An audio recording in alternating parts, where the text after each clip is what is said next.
Hey guys, I'm Anna, and today I'm going to show you how to fix Sky Go error code 50-2.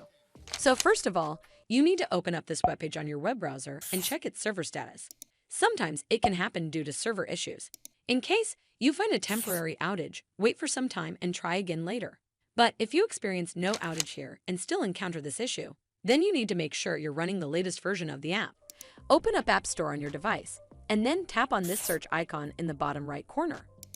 Then search for the app, and if you see this update button right next to the app name, simply tap on it to make sure you're running the latest version of the app. But if you still encounter this issue, then you need to clear App Cache. Go to your device settings and then scroll all the way down to General and tap on it. Then tap on iPhone Storage. From here, search for the app and then tap on it. Once you're on this screen, you need to tap on Offload App. Tap again to confirm. It'll take a bit for processing, and then a reinstall button will show up. Simply tap on it to reinstall the app.